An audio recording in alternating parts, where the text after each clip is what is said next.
Falando agora um pouquinho sobre a questão das intervenções propriamente ditas, o que a gente precisa entender em relação às intervenções no transtorno do espectro do autismo? Primeiro, é óbvio, mas o óbvio às vezes precisa ser falado, né? O papel do psiquiatra infantil vai muito além da prescrição, o papel do médico vai muito além da prescrição.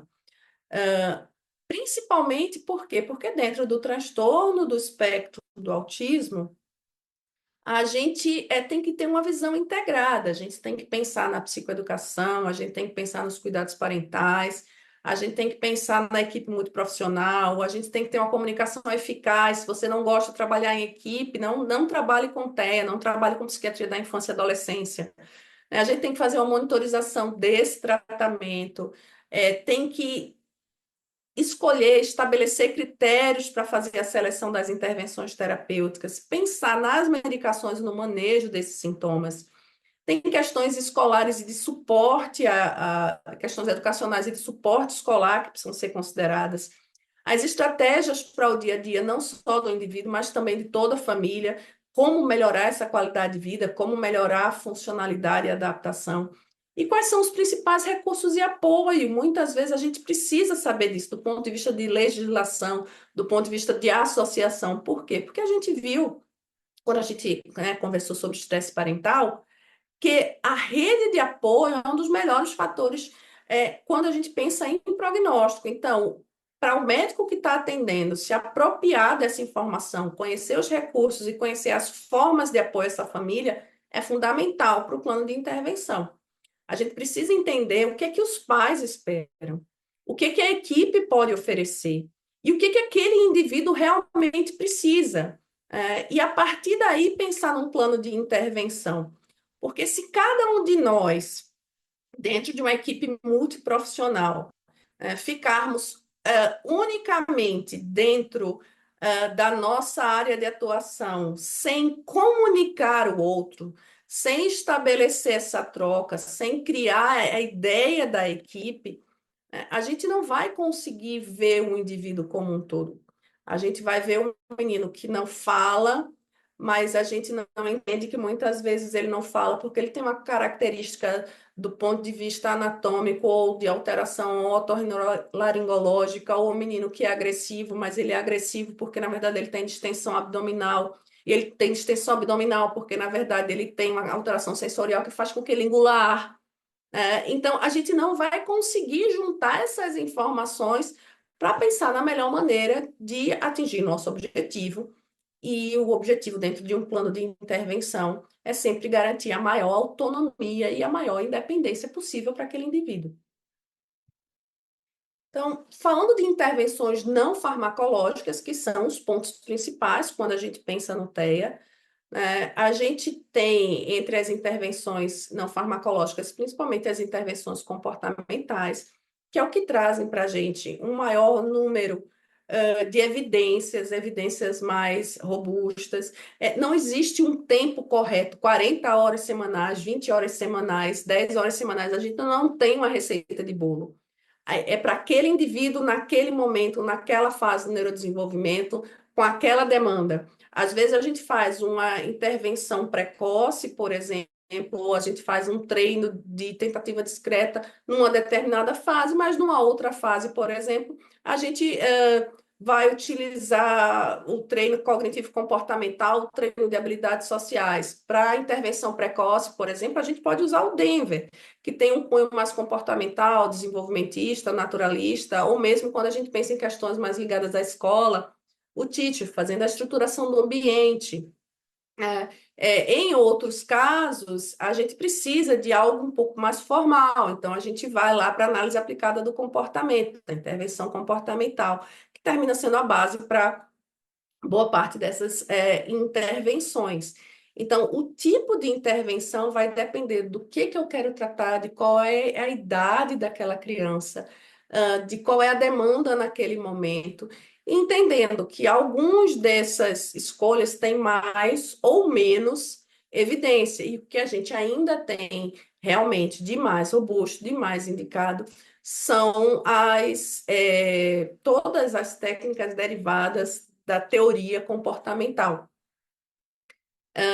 Dentro dos parâmetros de confiabilidade, quando eu vou escolher algo, eu tenho que pensar que tem que ser uma intervenção plausível, prática, desejável e defensável.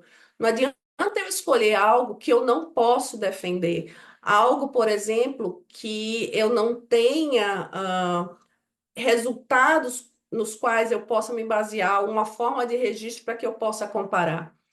Plano, ele tem que ser individualizado, ele tem que ser especializado, multiprofissional, ele tem que envolver treinamento parental, porque eu estou aqui falando de crianças e adolescentes, uma abordagem incidental e não só uma abordagem estruturada dentro de um setting. Por quê? Porque dentro do TEA eu tenho dificuldade de generalização. Então, óbvio que eu tenho que começar de algum lugar. Às vezes eu começo de um espaço um pouco mais estruturado, mas eu preciso pensar que ele vai conseguir generalizar. Não adianta ele fazer aqui comigo dentro desses parâmetros, ele precisa levar para a vida. E baseado em resultados, porque a gente precisa sempre estar comparando, estar registrando. E é importante também, vale o adendo quando a gente pensa nessas intervenções, no que a gente chama de treino de habilidade socioemocional. Treinar a habilidade socioemocional não é incentivar a camuflagem, treinar a habilidade socioemocional não é pedir para que o indivíduo com TEA se torne uma outra pessoa. Treinar a habilidade socioemocional, muitas vezes, é ensinar para quem tem TEA algo que as pessoas típicas aprendem sozinhas. Tem muitas coisas que a gente termina aprendendo espontaneamente por observação, porque a gente não tem as dificuldades sensório-motoras ou muitas vezes cognitivas. A gente aprende por dedução, por inferência, e que não tem. A gente precisa ensinar. E o fato de você saber, de você ter uma habilidade, não necessariamente te obriga a usar. É uma liberdade para você decidir quando, onde e com quem utilizar. A habilidade socioemocional, a gente não faz treinamento só no TEA. A gente faz treinamento com TDAH, com transtorno afetivo bipolar, com transtorno de impulso. A gente faz treino de habilidade socioemocional com os nossos filhos, né, com treino de regulação emocional para crianças, independente do diagnóstico. A ideia é diminuir, inclusive, sofrimento e não aumentar. Fazer uma gestão de impressão muito mais do que uma camuflagem, é trabalhar em conjunto a conscientização, o apoio e a aceitação. Quando a gente fala em habilidade, a gente está falando de competências desenvolvidas ao longo do tempo. Camuflagem é esconder ou suprimir, não é esse o intento. Até porque esse é um quadrinho também que eu acho muito legal, que você vai ver, né, que os pais da adolescente sugeriram que ela fosse para a escola treinar habilidades sociais, porque ela ia ter benefícios com a interação social. E o que a gente vê é que faltou treino de habilidade social não para ela, para os outros adolescentes que estavam na sala, que iriam se beneficiar muito também com o treino de habilidade socioemocional.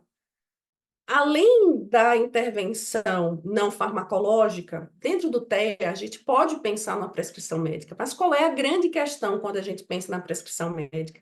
É que a gente vai tratar o que a gente está vendo. E o que a gente está vendo, como eu já falei para vocês, é a pontinha do iceberg, são os comportamentos. Mas esses comportamentos são fruto de alterações muito mais profundas em circuitos, sinapses e genes, em áreas que o medicamento não vai atuar e que o medicamento não vai modificar. A gente ainda trata todo mundo, né, toda a heterogeneidade do TED de uma maneira única. E a gente precisa entender um pouco mais do que a gente foi conversando aqui sobre sequência de DNA, sobre estudo de metilação, proteoma, metaboloma, sobre avaliação de flora intestinal, sobre resposta imune materna. A gente precisa juntar mais informações para estabelecer subgrupos, e aí sim, não o mesmo remédio, o mesmo medicamento para todo mundo, mas sob medida, de acordo com a demanda de cada um deles. É isso que a gente precisa fazer, esse tratamento personalizado. Como ainda não é possível, porque a gente não tem um perfil de biomarcadores, a gente vai decidir quando medicar. Normalmente, quando os sintomas eles não são todos explicados, bem explicados pelo TEA, quando a gente desconfia de comorbidade, quando a gente tem uma alteração na linha de base de comportamento, quando esses sintomas são cíclicos, quando eles são complexos, eles trazem perdas para a integridade física, inclusive, ou eles prejudicam as intervenções, eles são fenômenos graves. Ou quando a gente está dentro de um plano de intervenção terapêutica não medicamentosa, com todo o controle, todos os parâmetros de confiabilidade que a gente pode ter, e ainda assim a gente não tem uma resposta. Então, no custo-benefício, vale a pena tratar. Existem inúmeras possibilidades propostas para o tratamento do transtorno do espectro do autismo.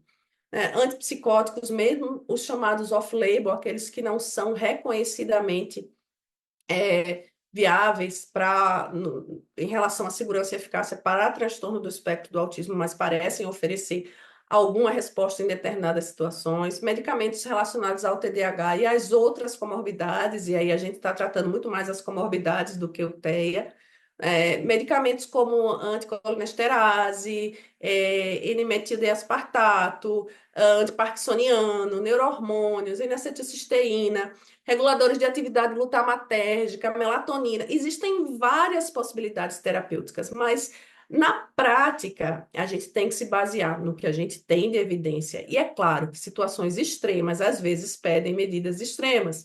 Então, em determinadas situações, mesmo a gente não tendo o respaldo acadêmico necessário, mas sabendo que em relação à segurança a gente não vai causar nenhum dano maior àquela criança, em relação ao que ela está vivendo hoje, é muito melhor ela se expor ao uso do medicamento. Às vezes a gente tenta. Então, os canabinoides, por exemplo, eles vêm surgindo com uma força cada vez maior dentro do TEA.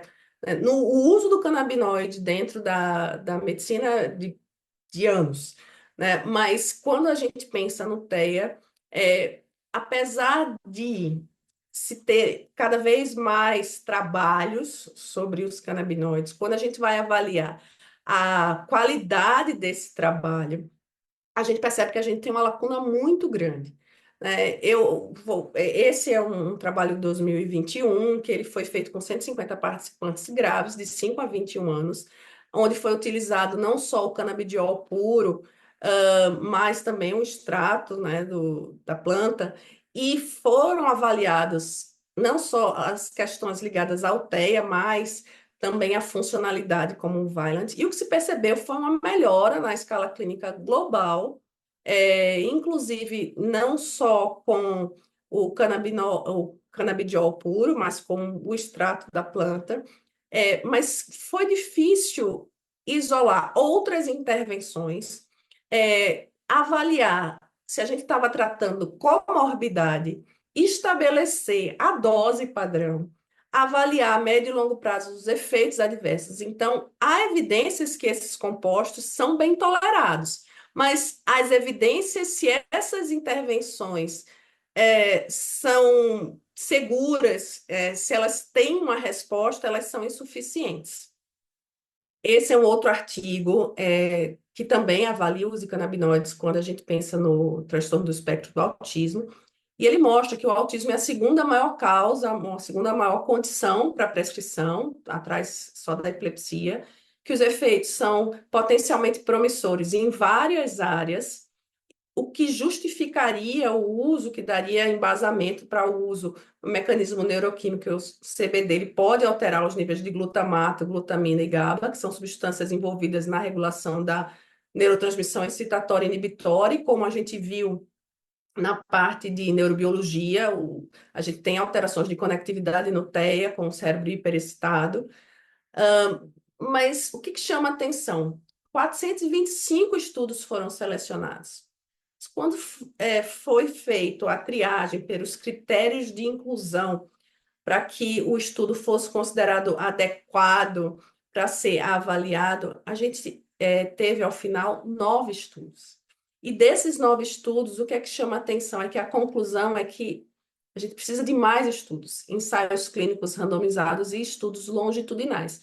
Então, hoje, a gente não tem uma evidência para uso, uma evidência robusta para uso de canabidiol, por exemplo, para tratamento do autismo, seja dos sintomas core, dos sintomas principais, ou de sintomas cognitivos associados.